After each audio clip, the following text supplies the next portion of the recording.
The United States has used its veto on the United Nations Security Council to block a resolution critical of its decision to recognise Jerusalem as the capital of Israel. Well, the resolution was drafted by Egypt.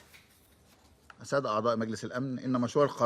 draft resolution stresses in its operational paragraphs that any attempt at changing or altering the character, status or demographic composition of the holy city of Jerusalem are null and void and must be rescinded.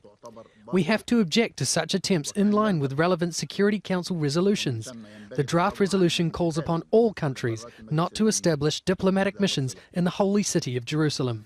Well, Mike Hanna is at the United Nations for us. So, Mike, we heard a strong defence from the US representative at the UN there of their decision to veto this. Talk us through the highlights of that. Well, the US ambassador making very clear her belief that, firstly, the US had a sovereign right to decide in which city it would place its capital in another state.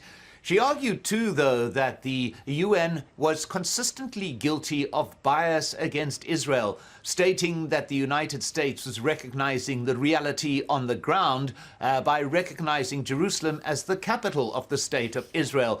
So, in effect, she was attacking the United Nations. In effect, she was saying that she had to protect US sovereignty. But what she also did in her comments after the vote was saying that this vote is an insult to the United States. And she said, somewhat threateningly, it is a vote that will not be forgotten. So a degree of anger there from the United States and from the other members of the Security Council, perhaps the knowledge that this result was a foregone conclusion. Few doubted that the US was going to exercise its veto. However, the resolution had been carefully phrased not to mention the United States by name, but rather to attempt to get some form of resolution that would pass that US veto. But clearly that was not going to happen, Lauren.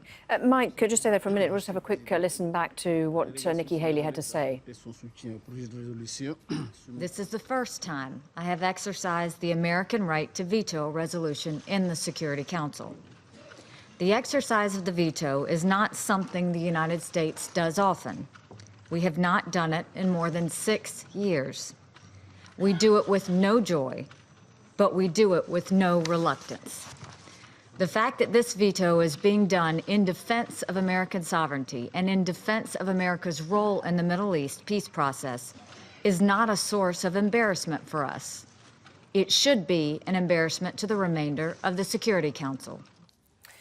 So, Mike, I mean, clearly all the other 14 who voted for this resolution had reasons for doing so. And where does this go next? I mean, as you mentioned, it was a bit of a foregone conclusion that the US would vote in that way. So what can they do in order to change this, the kind of the way things are anywhere else in the UN? Just to pick up on the comment, though, that they had good reason to vote in favour of this resolution. Well, yes, because the resolution is in effect a restatement of the UN position on Jerusalem that has been established over decades. Where is it going to go? Well, the Palestinian leadership making very, very clear that it is going to take this matter to the UN General Assembly. There is no UN veto. It's likely to be passed by a vast majority of members, remembering that in the last vote in the General Assembly on the issue of Israel, in which it declared Israeli action in Jerusalem null and void because it was an occupying power, more than 150 states voted in favor of that. Only 6, including Micronesia, the United States and Israel, voted against. So clearly there will be strong support in the General Assembly for this resolution, given that it is a restatement of UN positions. But that is a non-binding resolution. Nobody is bound by it.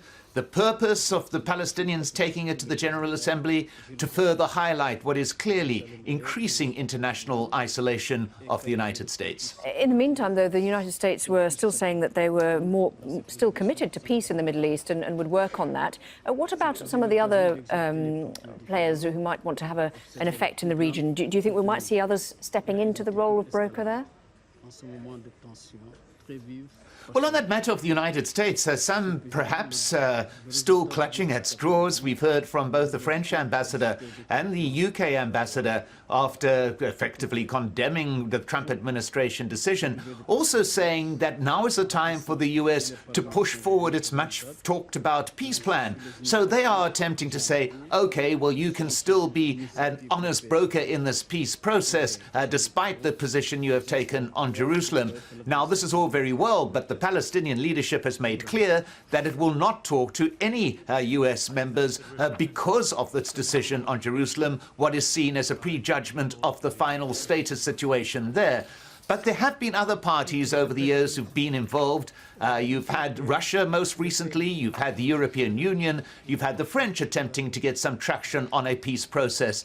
But this has never lasted. The US has been the only game in town when it comes to any form of dialogue between Palestinians and Israelis, and in some cases have jealously guarded that position.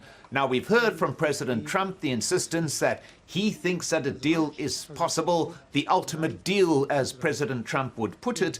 But if you've got a situation where one of the parties thinks that you've prejudged the situation, one of the parties is not willing to talk to any of your representatives as honest interlocutors, it's very difficult to see where any US-driven peace dialogue or renewed attempts at resuscitating a long dormant peace process could get anywhere.